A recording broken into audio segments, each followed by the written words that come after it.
হচ্ছে চাষি ভাইদের নিজস্ব অনুষ্ঠান কিষাণ বাণী।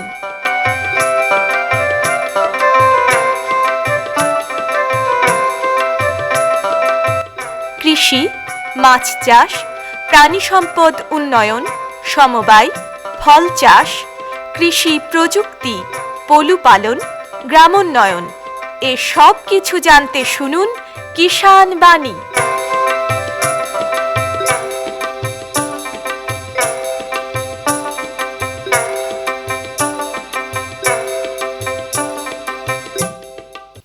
শ্রোতা বন্ধুদের অনেক অনেক প্রীতি ও শুভেচ্ছা জানিয়ে শুরু করছি ভারত সরকারের কৃষি ও কৃষক কল্যাণ মন্ত্রকের কৃষি সহযোগ ও কৃষক কল্যাণ দপ্তরের সহায়তায় অনুষ্ঠান কিষাণ বাণী। আজ কিষাণ বাণী অনুষ্ঠানে আমরা একজন মহিলা কৃষক বন্ধুকে পেয়েছি। এসেছেন বেলডাঙ্গা ২ নম্বর ব্লকের বিদুপাড়া গ্রাম থেকে আলমজান বিবি। আলমজান বিবি, নমস্কার আপনাকে। নমস্কার। আলমজান বিবির বয়স কত হলো? 46 বছর। কে কে আছে সংসারে? সংসারে একটা মেয়ে আছে, একটা ছেলে আছে, আর আমরা স্বামী স্ত্রী। তার মানে 4 জনের সংসার, না? 4 জন সংসার। তো এই 4 জনের সংসার কিসের ওপরে চলে? এখন গরু আছে, গরু পোষা হচ্ছে, ছাগল আছে কিছু, আবার কিছু চাষবাসও আছে। জমি জায়গা আছে? জমি জায়গা আছে। কতটা আছে জমি জায়গা? জমি জায়গা বিঘা আড়াই মতন আছে। নিজস্ব? নিজস্ব। আর এমনি ভাগে কিছু করেন? না, ভাগেও করি না, লিজও করি না। লিজেও করেন না? মানে যে শ্বশুরের জমি লিজ করতাম 2.5 বিঘি, শ্বশুর মারা গেল, ভাইয়াদরা ভাগ করে নিয়েছে। আচ্ছা, তার মানে নিজস্ব আড়াই বিঘে জমি আছে। 2.5 বিঘে জমি। তো কি কি করেন সেই সারা বছর ধরে বলতে পারবেন? কি কি হ্যাঁ, করেন? 10 কাঠা ধান থাকে, 11 লাগার, 15 কাঠা মরিচ আছে, 10 কাঠা মতন গরুর খাবার আছে। গরুর খাবার আছে, তার মানে বাড়িতে গরুও পোষেন? গরু পুষি। আচ্ছা, কি জাতের সব গরু? সব আমার গরু সব জার্সি গরু। সব জার্সি। ঠিক আছে, গরুর কথা আপনার পরে শুনবো। প্রথমে একটু আপনার চাষবাসের কথা। আপনি একজন মহিলা হয়ে যে মাঠে নেমে চাষবাস করছেন। হ্যাঁ, বাড়ির কাছে একটু জমি বিক্রি ছিল 10 কাঠা মতন, সেটন কিনলাম। আচ্ছা, বাড়ির কাছেই? বাড়ির কাছে। তার জমি নতুন কিনলেন? নতুন কিনলাম। আচ্ছা, কতদিন হলো কিনলেন? এই মাস দুয়েক হচ্ছে। মাস দুয়েক? হ্যাঁ। আচ্ছা, কিনলেন মানে তো টাকাটাও তো অনেক খরচ হলো। হ্যাঁ। তো এই টাকাটা মানে কি এই চাষবাসের ওপর বা গরু পালনের ওপরই তো? ওপর থেকে নিয়ে এটা করা হয়েছে। ওখান থেকেই করা হয়েছে? হ্যাঁ। বাড়ির কাছে যে 10 কাঠা জায়গাটা কিনলেন, কি করেন ওই জায়গাটাতে? ওই 5 কাঠার মতো লাল শাক আছে, 2.5 কাঠা মতন মূল্য আছে, আর 2.5 কাঠা মতো ধনের পাতা আছে। ধনে পাতা, মূলো, লাল শাক আর ধনে 10 কাঠার মধ্যেই করেছেন নাকি? এটা তো মানে বিক্রির জন্যই তো? বিক্রির জন্য। একটা হয়ে যাবে তখন বাড়ির কাছে জমি, তো বাড়িতে মোটর ফিট করা আছে, ওই কচু লাগিয়ে দেবে। কচু লাগিয়ে দেবে এরপর? এই ফসলটা টক করিটি পড়বে 1 মাসের ভিতরে, দিয়ে কচু লাগিয়ে দিবেন। আচ্ছা, এই সেচ ব্যবস্থা আছে? এই যে বাড়ির কাছে জমি, জল দেওয়ার ব্যবস্থা? হ্যাঁ, বাড়ি থেকে পাইপে জল যায়। ও, বাড়ি থেকেই পাইপে জল চলে? এটা একটা সুবিধা হয়েছে। হ্যাঁ, তার জন্যই না। হ্যাঁ হ্যাঁ হ্যাঁ, আর দেখাশোনাটা দেখাশোনারা, হ্যাঁ, গরু পেস্তে পেস্তে সব হয়েছে বাড়ির কাছে, মানে নেই মেয়ে বাড়ির সাথে জমি। তার মানে বাড়িতে যখন গরু আছে, তো মানে জমিতে তাহলে তো জৈব সার ব্যবহার করেন তো নাকি? সব জৈব সারই দিয়েছি পরিমাণ মতন, যেহেতু ইউরিয়া সার দিই, তখন যদি প্রয়োজন হয় তখন একটু রাসায়নিক সার ব্যবহার করেন। কিন্তু যা শাক সবজি যাই করেন ম্যাক্সিমামটাই জৈব সারের ওপরে? হ্যাঁ। আচ্ছা, হয়তো শাকের হয়তো কোনো ওগ লাগলে হয়তো পরিমাণ মতন দোকানে গিয়ে বলা হয় এরকম হয়তো শাকের পাতা সাদা হয়ে গেছে, পাকড়া হয়ে গেছে, সেরকম বীজ দেয়। একটা ছেলে আছে, ছেলেকে সাথে করি, তখন ছেলেকে বলি বাবা আমি দাঁড়িয়ে থাকি, তুমি দাও, এরকম হওয়া করে ছেলের সাথে করিনি। মেশিন তো আমি ধরতে পারি না, মেয়ে মানুষ। না না না, একজন তো লাগবে। হ্যাঁ, ছেলেকে হেল্প করে আড়লে দাঁড়িয়ে থাকি আমি, ছেলেতে দেয়। তার মানে ছেলে মানে আপনার সঙ্গে থেকে আমার সঙ্গে সঙ্গে আমার ছেলে থেকে আপনার ছেলেও তো চাষবাসটা শিখে যাচ্ছে? শিখে যাচ্ছে, মানে স্কুল যাচ্ছে। স্কুলও যাচ্ছে? কত বড় ছেলে? এইটা পড়ে। এইটা পড়ে, একটু বড়ই। ঠিক আছে। হ্যাঁ, 14 বছর বয়স চলছে। তো মূলো লাগিয়েছেন, লাল শাক লাগিয়েছেন, আর হচ্ছে ধনে পাতা। মোটামুটি 3 কাঠা করেই তো হয় হিসাব মতন, যদি অর্ধেক অর্ধেক করে করেন। হ্যাঁ, তো এগুলো একসঙ্গে লাগিয়েছেন? মানে কবে লাগিয়েছেন? কতদিন জমিটা আগে? নতুন কিনা, একসঙ্গেই লাগিয়েছি। মানে কিনেই লাগিয়ে দিয়েছেন? আচ্ছা, তো এখন কি অবস্থায় রয়েছে? এখন এক টন হয়েছে, আর কিছুদিন হলে পরে লাল শাকটা মারা হবে। মানে বিক্রি করবেন লাল শাকটা? হ্যাঁ। আচ্ছা, লাল শাকটা যেটা কি, এটা কি মানে কত বড় করে তুলবেন? ওই কতদিন? 25-26 দিন থেকে তোলা হবে, 30 দিনে বড় হয়ে যাবে, খাওয়া মতন হয়ে যাবে। আচ্ছা, 30, মানে এটা শাক হিসাবে না শাক ডাঁটা হিসাবে। ডাঁটা করবেন? না লাল ডাঁটা ডাঁটা শাক হিসাবে, শাক হিসাবে, মানে একদম গোড়া শুদ্ধে তুলে ফেলবেন নাকি? গোড়া না, শুদ্ধ তুলে ফেলবো। হ্যাঁ, গোড়া শুদ্ধে তুলে গোড়া ফেলবেন। শুদ্ধ। লাল শাক কাটা হয় না। কাটা এবার হয় না। খাওয়ার জন্য যদি পালং শাক মাগ লাগানো হয়, সেগুলো ছিটি ছিটি খাই আবার বাড়াই। আবার যে ডাঁটার শাকটা আমরা খাই গরমের সময়, যেটা সেগুলো অনেক ঝাড় তো হয় ওগুলো। হ্যাঁ, সেগুলো সে আলমপুরি ডাঁটা, হ্যাঁ, আলমপুরি ডাঁটা সেগুলো আচ্ছা, সাদা সাদা। সেগুলো লাগানো হয়নি, লাগাবো আস্তে আস্তে সব করবো আপনাদের আস্তে ঘরে। আস্তে সব করবে, মানে জমিটা আর ফাঁকা রাখা যাবে না। না, ওখানে যখন যা প্রয়োজন, তারপরে এই শাক তুলে ওই জায়গাটা কি করবেন? শাক দিলে ওখানে কিছুটা কচু লাগিয়ে দেবো, আচ্ছা, কিছুটা বেগুন থাকবে, তখন গরমের সময় খাওয়া হবে। মানে পাঁচ মিশালি একদম 5 মিক্স। মিশালি শাক সবজি, কিছুটা এই পেঁয়াজের চারা বসিয়ে দেবো। 3 কাঠা মতন পেঁয়াজের চারা বসালে আমার সংসারে কিনতে হবে না, 6 মাস খাওয়া হবে। 6 মাস তখন খাওয়া আবার যাবে। 6 মাস পর আবার তখন লাগানো হবে। আবার লাগানো হবে। হ্যাঁ, এরকম। আর এমনি মূল্যটা কতটা লাগিয়েছে? মূল্যটা 3 কাঠা মতো আছে। 3 কাঠাতে কি মূল্য তুলে বিক্রি করছেন? হ্যাঁ, না মূল্য এখনো তুলতে লাগেনি, কাল পরশু লাগবে এরকম বলছি। আরো কিছুদিন রাখতে হবে। হ্যাঁ, আর কিছুদিন রাখতে হবে। এখন আবার দামটা একটু কমে কমে গেছে। একটু হ্যাঁ, কমে মানে গেছে। জমিটা নিতে দেরি হয়ে গেল, টাকা পয়সা মেটাইতে। আচ্ছা, ওই জন্য একটু মূল্যটা তো, যাই হোক, মূল্য যখনই বিক্রি করেন আবার শেষের দিকে বিক্রি করলে আবার একটু দাম পাওয়া যাবে। দামটা পাওয়া যায়। এটা কতদিন, মোটামুটি কতদিন লাগে মূল্যটা বোনা থেকে তোলা বিক্রি করা অবধি? ও 30-35 দিন। 35 দিনের মধ্যে হ্যাঁ, হয়ে যায়? সব তুলতে হবে, নাহলে পেকে যাবে, নাহলে ফুল পেকে ধরে যাবে। যাবে। হ্যাঁ হ্যাঁ, ফুল ধরে, এবার পেকে গেলে বা শক্ত হয়ে গেলে তো সব থেকে শোলা হয়ে যাবে, আর সিজবে না, সুঝবে না, বাজারে নেবেও না কেউ, নেবেও না, কিনতে চাইবে না। তখন গরুর মুখে ছাড়া যাবে না। ঠিক বলেছেন। আর যে ধনেপাতা যেটা লাগিয়েছেন, সেই ধনেপাতাটা এটা কি ধনে ফল হিসাবে করেন না ধনে পাতা হিসাবে বিক্রি পাতা করেন? হিসাবে করি। পাতা হিসাবে হয়তো খেতে খেতে দাম কমে গেলাম, থাক আমাদের ধনেও খাওয়া হবে, এরকমটাও হয়। ফলও হয়? ফলও হয়। আর এগুলো কি কেটে বিক্রি করেন না গাছ তুলে বিক্রি করে দেন ওই ধনেপাতা? গাছ তুলতে দিয়ে হয়তো দাম কমে গেল, হ্যাঁ। হয়তো বললাম থাক দাম কমে গেছে, ধনে বছর ভর খাওয়া হবে, 2-5 কেজি বেচাও হবে, এরকমটা হয়। আর এমনি তো সেচ দেওয়া তো বললেন তো কোনো অসুবিধা নেই, ওষুধ নাই, আর রাসায়নিক সারও অল্প অল্প, অল্প অল্প। হ্যাঁ, আর পরিমাণ জমি মতো চাষের সময় যা গোবর সারটা বেশি গোবর ব্যবহার। সার বেশি আছে, আমাদের গরু বাছুর আছে, মানে গোবর সার আর থেকে- বাড়ির কাছেই বাড়ির আপনার কাছেই দিতে সব, কোনো অসুবিধা নেই? অসুবিধা হয় না। মানে কোনো জমিতে মানে গোবর সার দেওয়াতে কোনো কার্পণ্য নেই না, একদম, বাড়ির কাছে নিয়ে গিয়ে সঙ্গে সঙ্গে সঙ্গে সঙ্গে দেওয়া হয়। দিয়ে দিয়ে হয়। স্বামীকেও বলি, দেখো বাচ্চারা মাথায় বোঝা নিতে পারবে না, তুলে দেন, স্বামীও নিয়ে যায়, নিয়ে গিয়ে দিয়ে দেয়। দিয়ে দেয়। আচ্ছা, ওদের সারটা যে ব্যবহার করছেন করে, তারপর তো মানে কিছুদিন চাষবাস করে তারপরে তো লাগাতে হয় ফসল। না, ওই ময়রা সাদা যখন পড়েছিল তখন ওই জৈব সারটা ছড়িয়ে দিয়ে 4 ঘা চাষ দিয়েছিল। 4টে চাষ, মানে 4 ঘা চাষ দিয়ে তখন বীজ ছড়িয়ে দিয়ে তখন মই দেওয়া হয়। আচ্ছা, মই দেওয়ার পর তখন সেই পেরা করে জল দিতে হয়। তো বীজটা যখন 4-5 দিন হয়ে বেরিয়ে পড়ে, তখন একটু শক্ত হয়, তখন সেচ দিতে লাগে। তখন সেচ দিতে হয়, একটু বড় হলে তারপরে সেচ দিতে হয়। আর রোগ পোকার তো আক্রমণ হয় কি? হয় যখন তখন একটু বীজ প্রয়োগ করি, একটু বীজটা দিতে হয়। দোকানে গিয়ে বলে এরকম হয়েছে, হয়তো লাল শাকের রোগ মাল দিয়ে ওই পাতাগুলো একটু সাদা হয়ে যায়, পাকড়া পাকড়া হয়ে যায়, আচ্ছা, পাকা পাকা হয়ে যায়। পাকড়া পাকড়া হয়ে যায়, দোকানে গিয়ে বলে এরকম হয়েছে, সেরমিকারের বীজ দেয়, তো সেটা পেরে করে দেওয়া হয়। কোনো এমনি কোনো অসুবিধা না, হয় না? অসুবিধা হয় না বলেই পারছে আপনাদের জন্য। হ্যাঁ হ্যাঁ হ্যাঁ। আর বলছেন গরু আছে, কি গরু আছে আপনার? গরু ওই জার্সি গরু জার্সি গরু বললেন তো, জার্সি গরু আছে কটা আছে? ওই 10টা মতন আছে, ছাই মায়ে। ছাই মায়ে 10টা। দুধ দিচ্ছে কটায়? দুধ দিচ্ছে 4টেই দুধ দিচ্ছে। 4টেতে দুধ দেয়? কত করে হয় মোটামুটি দুধ? এখন কতটা হবে, 40 কেজি 45 কেজি। 40-45 কিলো। হ্যাঁ, মানে থাড়ি পড়ে যাচ্ছে, গরু বাছুর বড় হয়ে গেছে, এরকম। আর যেগুলো নতুন, যখন নতুন হয় তখন 14-15-16 খাইতে পারলি। যেমন খাওয়াবেন সেরকম দুধ। সেরকম দুধ। কথাতেই তো আছে গরুর মুখে দুধ। মুখে আপনি যেমন যত্ন করবেন, যেমন খাওয়াবেন, গরু সেরকম ভাবেই আপনাকে দুধটা দেবে, হ্যাঁ, তাই না? আর এই শীতের সময় একটু দুধটা কম দিচ্ছে। একটু কম হয়। আচ্ছা, ঠান্ডাতে। ঠান্ডাতে। হ্যাঁ। আর খাওয়ান কি? ওই আউড়, আর জমিতে যে ঘাস লাগানো আছে সেই গেমা লাগানো আছে, এখন ভুট্টু লাগানো আছে, ভুট্টুর সঙ্গে একটা রাই বসানো আছে, সেগুলা কেটে কেটে আউড় দিয়ে মিশিয়ে খাওয়াচ্ছে। মানে 12 মাস 12 মাস গরুর খাবার লাগাতে হয়। লাগাতে হয়, তার মানে 12 মাস।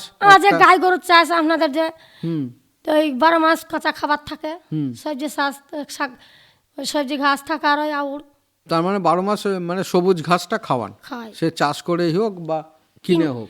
হ্যাঁ, কিনেও খাইতে হয়, নিজের জমিতে যেদিন ছোট থাকে কিনেও খাইতে হয়। কিনেও খাওয়াতে হয়, তাই তো?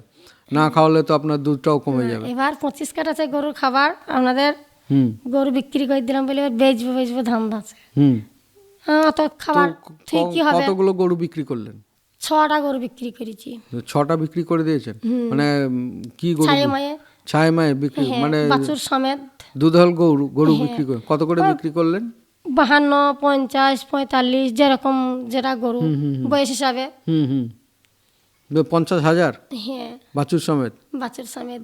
আচ্ছা, কারণ রাখার জায়গা হচ্ছিল না নাকি? রাখার জায়গা যেন আমি পাচ্ছি না, আর পারা যাচ্ছে না। কমজোরি হয়ে যাচ্ছে। হ্যাঁ হ্যাঁ হ্যাঁ। স্বামীর মরা হয়ে গেলে 2 মাস মরা হয়েছে আপনাদের কারেন্টের শর্ট লেগে। ও আচ্ছা, খুব বাচ্চা বেঁচে গেছে।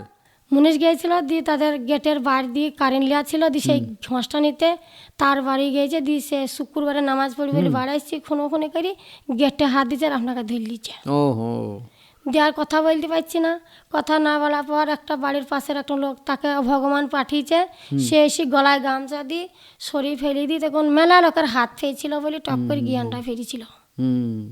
মানে খুব বাচ্চা বেঁচে গেছে বলতে গেলে। যাই হোক, এখন কেমন আছে? এখন ভালো আছে আপনাদের? এখন ভালো আছে।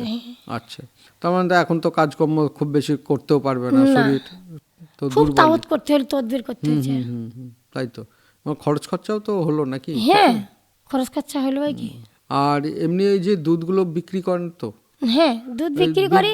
4টি রকের কত রান্না হয়, 1 কেজি, 5 পোয়া, 1.5 কেজি এরকম দুধ থাকে। এরকম খাওয়ার জন্য রেখে দেন। হ্যাঁ, সেটাই বলছিলাম যে খাওয়ার জন্য দুধ রাখেন। আমাদের আবার হাতে পোষা, মুখের স্বাদ বেশি, একটু জল হইলে পরে দুধ খাবে না, খাঁটি দুধ মেরে খাঁটি করতে হবে। হ্যাঁ, তাই তো, জল দেওয়া যাবে না। না, আপনি জল তো দেবেনই বা। দিয়ে না, আসল দুধ মেরে খাঁটি করতে হবে। আচ্ছা, সমিতিতে দেন?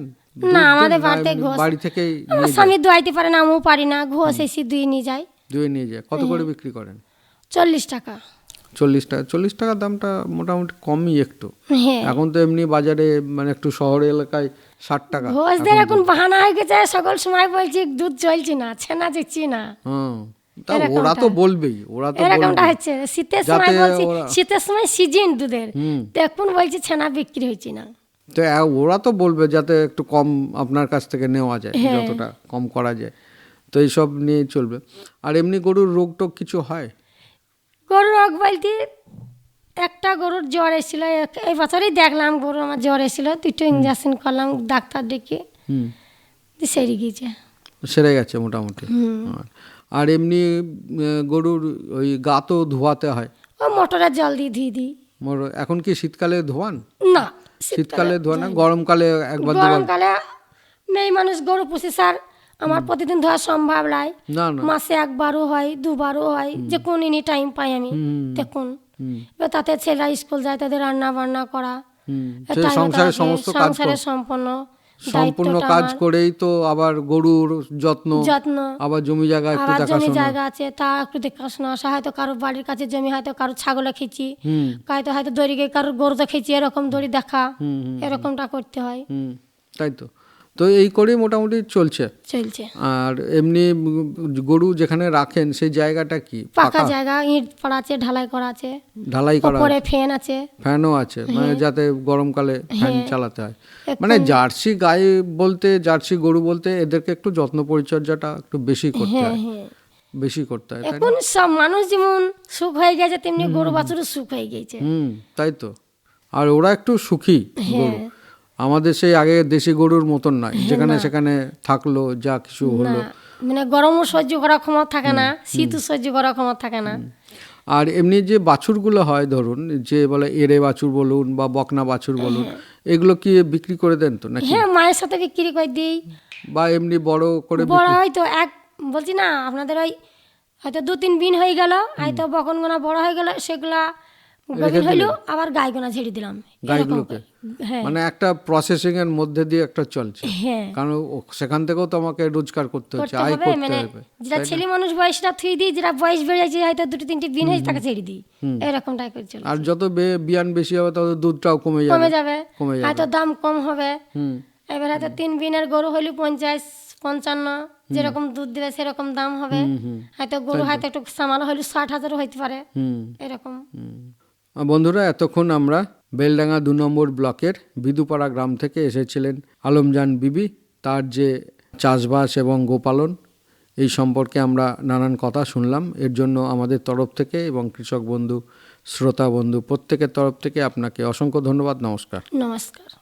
हर जोखिम से निकल कर फसल आए, सुरक्षित हो जाए। फसल बीमा से हर किसान अब आत्मनिर्भर हो जाए। संकट के समय प्रधानमंत्री फसल बीमा योजना किसानों के लिए वरदान है। अब सूखा पड़े या बाढ़ आ जाए कोई डर नहीं, अब ओले पड़े या कीट पतंगे फसल खा जाए कोई फिक्र नहीं, क्योंकि हमने लिया है प्रधानमंत्री फसल बीमा। बुआई से फसल कटाई तक हर जोखिम का दावा, न्यूनतम प्रीमियम पर अधिकतम भुगतान का वादा। योजना से हर साल जुड़ रहे हैं 5 करोड़ से ज्यादा किसान। अब आपकी है बारी। नजदीकी कृषि कार्यालय, सहकारी समिति, बैंक शाखा, अधिकृत बीमा कंपनी या जन सेवा केंद्र में स्वेच्छा से करा सकते हैं पंजीकरण। फसल बीमा पोर्टल या फसल बीमा ऐप द्वारा भी कराया जा सकता है पंजीकरण। प्रधानमंत्री फसल बीमा योजना, आपकी फसलों का संपूर्ण सुरक्षा कवच। कृषि एवं किसान कल्याण मंत्रालय, भारत सरकार। পরবর্তী প্রসঙ্গে যাওয়ার আগে আমরা এখন শুনে নেব লোকগীতি, শিল্পী অমর পাল।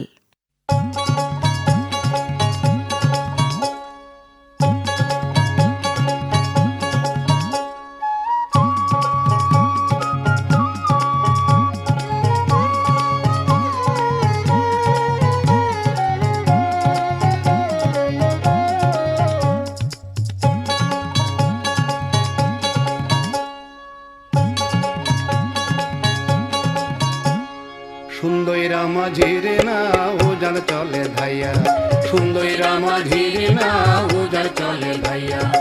আগা পাছায় নিশানুরে, আগা পাছায় নিশানুরে, যুবতীর মন চাইয়া রে। সুন্দরীরা মাঝিরে না ওজন চলে ধাইয়া, সুন্দরীরা মাঝিরে না ওজন চলে ধাইয়া।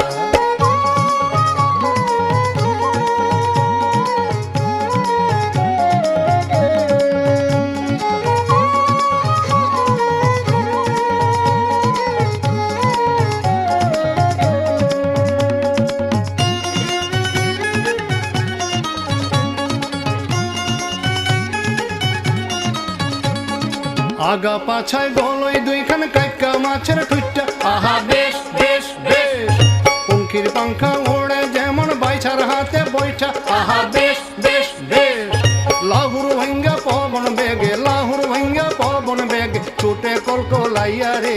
সুন্দরীরা মাঝিরে না ওজন চলে ধাইয়া, সুন্দরীরা মাঝিরে না ওজন চলে ধাইয়া। আগা পাছায় নিশানুরে, আগা পাছায়, আগা পাছায় নিশানুরে, যুবতীর মন চাইয়া রে। সুন্দরীরা মাঝিরে না ওজন চলে ধাইয়া, সুন্দরীরা মাঝিরে না ওজন চলে ধাইয়া। এতক্ষণ শুনলেন লোকগীতি, শিল্পী ছিলেন অমর পাল। प्रधानमंत्री किसान मान धन योजना, मिलेगा पेंशन का सहारा, कृषक ना होगा बेसहारा। जुड़ेगा खुशियों से नाता, कटेगा सुख से बुढ़ापा। सुरक्षित होगा अन्नदाता, सुरक्षित होगा अन्नदाता।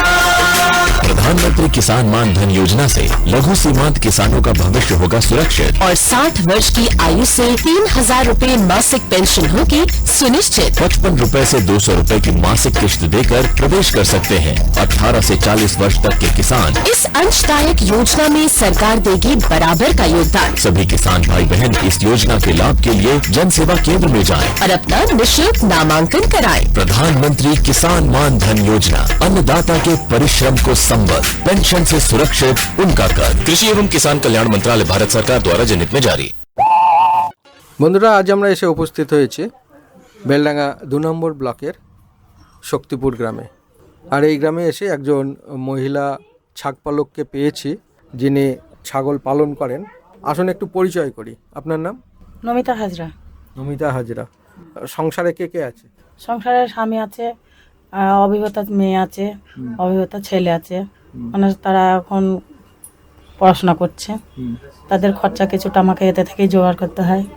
হ্যাঁ, আপনাদের এই সংসারটা কিসের ওপরে নির্ভর? সংসারটা আমার স্বামী ওই মাছের ব্যবসা করে, মাছের ব্যবসা করে, উনি বাইরে থাকেন। আর আমি বাড়িতে টুকটাক ছেলে মেয়েদের খাতা পেন যেগুলো জোগাড় মানে অলরেডি মানে সংসারে হাত খরচের হাত খরচের জন্য হয়তো কারোর কাছে চাইলে পাবো না, সেটা তো আমি মানে রুজি রোজগারের মতন এরকম একটা ইয়ে করি আর কি। তো কি করেন বাড়িতে, কি কি কাজ করেন? বাড়িতে কাজ বলতে আমাদের রান্না খাওয়া আর এই গরু এই ছাগলের হাঁসের দেখাশোনা করা, তাদেরকে সময়ে খেতে দেওয়া, তাদেরকে সময়ে টাইম টেবিল করে তাহলে চলা। ছাগল পালন করছেন আর আপনি সঙ্গে হাঁসও আছে। হাঁস কি আমাদের দেশি হাঁস না ক্যাম্বেল হাঁস? দেশি হাঁস। দেশি। দেশি হাঁস। তো এগুলো কি মানে নিজে কিনে পুষছেন না এমনি সরকারি কোনো সহযোগিতা? সরকারের কোনোই না, আমার সহযোগিতা কিছু পাননি? না পাইনি। সরকারি কিন্তু অনেক জায়গায় সহযোগিতা করে, ক্যাম্বেল হাঁস দেয়। কিন্তু আমরা না, আমরা এই বিক্রি করতে আসে তাদের সঙ্গে কিনে নিয়ে আমরা ঘরে পালিত করছি আর কি। হ্যাঁ, মানে ছেড়ে পোষেন হ্যাঁ, হাঁসগুলোকে? হ্যাঁ, সামনে পুকুর আছে, পুকুরে একটু তারা তো একটু জল ভালোবাসে, ওই জন্য জলের দিকে একটু ছেড়ে দিই। কিন্তু খাবার টাবার আমাদের কেনা খাবার, মানে কিনে খাওয়াতে হয়। কিনে খাওয়াতে হয়। ধানটা কোনো সময় দেখা যাচ্ছে ডিম দিচ্ছে না, তখন হয়তো সময় হয়ে গেল, লেট হচ্ছে, তখন একটু ধান কিনে নিয়ে আসতে হয়, ধান খাওয়াতে হয়। আর ছাগল আছে বলছিলেন, কটা আছে ছাগল? ছাগল 10টা আছে। 10টা? হ্যাঁ, এখন মানে ছায়ে মায়ে 10টা নাকি? ছাই মায়ে 10টা, দুটো সবসময় বাঁধা থাকে, মানে ওরা চড়তে যায় না, গাভিন বলে ওই জন্য ছাড়ি না, আর সব ঘুরতে গেছে সব ঠিক। মানে ছেড়ে পোষেন? ছেড়ে পোষে মানে খাবার দাবার খায়, সঙ্গে যান না এমনি ছেড়ে দিয়ে? না, এমনি ছেড়ে দিই, একটু দেখতে হয় ওদেরকে, মানে খাবার খোল খাওয়াতে হয়। 22 টাকা কেজি হয়, কোনো সময় 20 টাকা কেজি হয়। আর মাইলো 1 মুঠো করে ভিটামিন থাকবে না বলে মাইলো কিনে নিয়ে আসি, 20 টাকা কিলো, 20 টাকা কিলো মাইলো নিয়ে আসি। তখন যখন ওই খড় খাওয়ায়, খড়ও কিনে নিই। আমাদের জমিতে কোনো, আমার জমি জায়গা কিচ্ছু না, আমাদের শরীরের ওপর নির্ভর। হ্যাঁ, এই জন্য এইগুলো আমি পালিত করি যাতে একটু এ থেকে লাভ হয় আপনার? লাভ বলতে মনে করেন কিনে তো খাওয়াতে পারবো না বাচ্চাদেরকে, একটা ডিমের দাম 10 টাকা, তাই সেই 10 টাকাটা আমি কিনতে যাব, একটু মেহনত করলে হয়তো ঘর থেকে পাবো, এই আশায় এইগুলো করছি। এমনি ধরুন বলছেন 15টা হাঁস, 15টা হাঁসে প্রতিদিন এমনি ডিম হিসাবে কতগুলো করে? আপনি মানে 8টা 10টা মানে 15টা হাঁসের মধ্যে 7-8টা মানে পাচ্ছি। হ্যাঁ, তারপরে যখন অ্যাভেলেবেল হয় তখন 15টা, হ্যাঁ বেশি হয় এরকম। তো হাঁসের ডিম তো আপনাকে বিক্রি করেন? হ্যাঁ, আমি বিক্রি করি। কতগুলো করে দেয় ডিম একটা হাঁসে? একটা হাঁস কোনো মাসে হয়তো 28টাও দেয়, আবার মনে হয় 30টাও হয়ে যায়। আবার কোনো সময় হয়তো শরীর সরকার সব মানুষের এই আছে, পশু পাখিরও আছে, হয়তো যখন দেয় না দেখা যাচ্ছে। আবার কতদিন পর দেয় ডিম? একবার ডিম দেওয়ার পরে? একবার ডিম দেওয়ার পর একটু রেস্ট নেয়, 15-20 দিন রেস্ট নিয়ে আবার দেয়, আবার দিতে থাকে। মানে খাওয়ার উপর নির্ভর করে, মানে ভারী একটু খাবার, ওই ধানগুলো কিনে নিয়ে এসে খায়, 15 টাকা 16 টাকা কিলো ধান নিয়ে এসে দিতে হয়। তখন দেখা যায় যে ধানটা যখন খাওয়া হয়ে যায় তখন একটু শরীরটা ওদের ভালো হয়, ভিটামিনটা পায়, তখন ডিমগুলো আবার ঠিক টাইম মতো নেওয়া দেয়। আবার শরীর খারাপ হলে ওষুধ নিয়ে আসতে হয়, দোকান থেকে বলে গরু ডাক্তারের কাছে থেকে ওষুধ নিয়ে আসতে হয়, ট্যাবলেট খাওয়াতে হয়। যখন থপ করে বসে পড়ে, বসার সময় হাঁটতে পারে না, তখন আমরা মনে মনে ভাবি যে রোগ হয়েছে। হ্যাঁ, সেটা ভাবি যে তখন কি বললে ওষুধটা দিয়ে দেয়, তখন ওষুধটা খাওয়ানোর পর তখন আবার সুস্থ হয়ে যায়। এরকম খরচ আছে ওদের পেছনে। সে তো আছেই খরচ, মানে যত্ন পরিচর্যা করতে হবে, খরচও আছে। তো একটা তো আপনি দেখছেন যে এখান থেকে একটা ডিম পাচ্ছেন, সেই ডিম থেকে হয়তো আপনি প্রতিদিনে একটা 40-50 বা 60 টাকা একটা পাচ্ছেনই। হ্যাঁ, 50-60 টাকা পাচ্ছি প্রতিদিন পাওয়া যায়। হ্যাঁ, 70 টাকা মানে পার ডে আমার পাওয়া যায়। হ্যাঁ, তো এটাকে আপনি বেশি পরিমাণে করছেন না? বেশি পরিমাণে আমার বাড়িটা একটু ছোট, তো বাড়িটা একটু ছোট, রাখার ওদের অসুবিধা, হয়তো একসঙ্গে অনেকগুলো রাখলে হয়তো কষ্ট হবে ওদের। মানে আমি যতটুকু ক্ষমতার জোরে মানে যা করি ওদেরকে সুস্থ মানে ইয়ে করি আর কি, সুস্থ রাখবার চেষ্টা করি। হ্যাঁ, যদি কোনো সরকারের অনুদান পাই তাহলে আমি বড় করেও করতে পারি, সেটা তো কোনোদিন পাইনি। আর আমি এই মতো মানে কারোর কাছে এর জন্য কি যোগাযোগ করেছেন কোনো ব্লকে বা কোথাও? এটা যোগাযোগ করবেন, এরকম মহিলাদের অনেক জায়গায় মানে সরকারি সাহায্য দেয়। যখন আমার বিয়ে হয়ে আসলাম তখন শ্বশুর বাড়িতে দেখি সব খাটনির উপর নির্ভর। আমার তখন একটা মনে হলো যে সামনে পুকুর আছে, তাহলে কি করব, মানে স্বামীকে চাইতে পারি না পয়সা, যে দেবে কোথা থেকে, মানে তার ইনকাম না থাকলে মানে কোনো ভাতটুকুনাই জোগাড় হতো কোনো রকম। যে আমি বলছি আমি হাঁস মুরগি মায়ের থেকে একটু হাঁস মুরগি কিনে নিয়ে এসে তখন থেকে আমার হাঁস মুরগি বাড়িতে না থাকলে আমার মাথাটাই খারাপ করে, যে আমি ওই নিয়েই চলি। কোনো সময় না থাকলে আমি মানে পাগল হয়ে যায়, মানে ওরা তো কোনো অত্যাচার নাই ওদের। হ্যাঁ, সকালবেলাতে খেয়ে দিয়ে পুকুরে চলে যায়, পুকুরে জাস্ট ওরা মানে খাবার পায় না কিছু, হ্যাঁ চড়ে বেড়ায়, তারা একটু হাওয়া লাগে বেড়ানোর মতন আর কি। হ্যাঁ, কিন্তু আবার যখন আসে তখন একবার ওই দুপুরের দিকে একবার ওঠে, তখন আবার একটু ভাত খেয়ে নেয়। আবার সন্ধ্যার দিকে যখন আসে তখন আবার চাল টাল কিছু খুদ ওইগুলা দিলে এবারে তখন ওরা খেয়ে। আর যে ছাগলের কথা বলছিলেন, যে ছাগলগুলো আপনার আছে, সেগুলো কি জাতের ছাগল?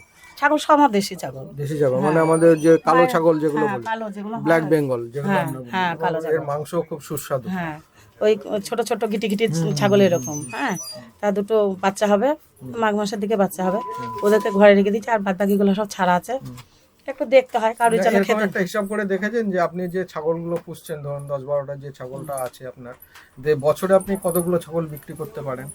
পাটি হোক বা খাসি হোক, না পাটি কোনোদিন বিক্রি করিনি, মানে ওরা বাড়তে থাকবে একটা করে পল। হ্যাঁ, বাড়তে মানে বাড়বে, ওদেরকে বিক্রি করলে তো তোমার বাড়বে না। হয়তো বছরে দেখা যাচ্ছে দুটো বিক্রি করলাম, দুটো তিনটেও হয়, 10টা ছাগলের উপর আর কি নির্ভর করা যায় এরকম। হয়তো সবসময় তার খাসি হয় না। হ্যাঁ, হয়তো দেখাচ্ছে মেয়ে বাচ্চা হচ্ছে, ছেলে বাচ্চা হচ্ছে, তার মধ্যে থেকে হয়তো এদের ওদেরকে হয়ে গেল, তাদের টাইম টেবিলকে খাওয়ানো করতে করতে 2-4টে থাকছেই আর কি এরকম। এমনি ছাগলের রোগ বালাই তো হয়। হ্যাঁ হয়, যখন তার জন্য কি করেন? তার জন্য পশু চিকিৎসালয় আছে, ওখানে নিয়ে যায়। ওখান থেকে যদি চিকিৎসা না হয় তাহলে তখন কেনা শুধু খাওয়াতে হয় আমাকে সময়। এমনি ভ্যাকসিন ট্যাকসিন? হ্যাঁ, ভ্যাকসিন ট্যাকসিন ওখানে গেলে পরে দিয়ে দেয়, যদি নিয়ে যায় টুকটুকিতে নিয়ে যায়, ওই টোটোগুলো ভাড়া করতে হয়, খুব পয়সা দিতে হয়, সঙ্গে যেতে হয়। কি ধরনের রোগ হয় দেখেছেন? রোগ হয় ও ঠান্ডা লাগে, হয়তো খুঁড়ি হাঁটছে, হয়তো খেলো না, 4-5 দিন ভালো করে খেতেই পারলো না, মানে ওদের ভিতরে মনে হয় জ্বর হয়। ডাক্তারবাবুকে জিজ্ঞেস করি যে এগুলো কি, বলছে জ্বর টাইপের হয়, তখন খায় না, মুখে ঘা হয়, সেগুলো ওষুধ দিলে সেরে যায়। আবার কতগুলো আর সারতেও চায় না, মানে সেটা হয়তো ডেট হয়ে গেল, এরকমও হয়। যে মোটামুটি এই করে আপনার চলছে? হ্যাঁ, মোটামুটি হাত খরচাটা বলতে 2টো বাচ্চা আছে বলছে না, ওই তো মেয়ে আছে, ছেলে আছে, তাদেরকে একটু কিছু করতে পারি, হয়তো কোথাও গেল তখন তখন তাদের হাতে হয়তো কিছু পয়সা দিতে পারলাম। এরকম সুযোগ থাকলে হয়তো আপনি আরো বেশি করে করতে পারবেন। মানে সেই ইচ্ছা আপনার আছে। বেশ বন্ধুরা, এতক্ষণ আমরা বেলডাঙ্গা 2 নম্বর ব্লকের শক্তিপুর গ্রামের নমিতা হাজরার সঙ্গে তার যে ছাগ পালন এবং যে হাঁস মুরগি পালনের কথা আমরা শুনলাম। এর জন্য আমাদের তরফ থেকে এবং কৃষক বন্ধুদের তরফ থেকে আপনাকে অসংখ্য ধন্যবাদ। নমস্কার।